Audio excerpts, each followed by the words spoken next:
já, svona fær ekki af þeir létt að byrja á sigri?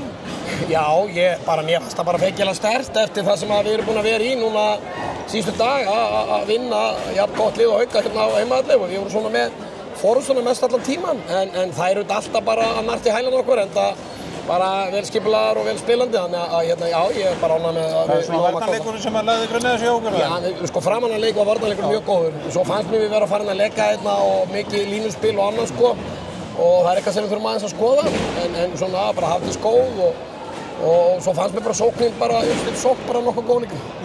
Hafðir áhyggjur af þessu fyrir leikinn svona í ljósi þess hvað stutt síðan að þið voruð að taka við Evrópubikarnum og það geti kannski haft áhrif á þetta? Já, ég bara hafði miklar áhyggjur og ég bara fann það bara sjálfur mér að það var ekkert einfalt að svona týra sig í þetta þó þetta séu þetta úrslitin Íslandsmeistaratitilinn en þá þetta vorum að vinna Evróputitilinn núna bara hérna nokkrum dögum sem er risastórt þannig að við vorum ekki búin að æfa mikið og undirbúa okkur mikið en við bara stelpum þetta að gera þetta vel og ég er bara mjög stoltur af það. Ljósið þess að það eru úrslitakeppnin og síðustu leikur og vera að leika Íslandsmeistaratitil má ekki setja spurningamerki við það að sé nýgræðingur hér í tóngeislu?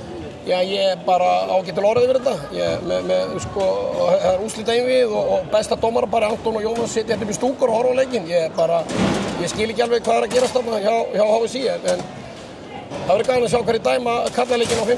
hjá hérna Val og Fram. Þetta er allavega að mista annað þeirra sem að hefur lítið sem ekki dæmt í Ólafsdeildinni. Nei, þetta er ekki eins og dómarapar sko, en ekki það, ég held að þetta kom bara jafn þetta bara vekur athygli marga. Báðum liðum, en mér fannst þetta bara mjög sérstök ákvörðun en þeir væntanlega hafa ykkur mjög góð rök fyrir þessu dómaranefndin og þeir sem að taka þessar ákvörðun.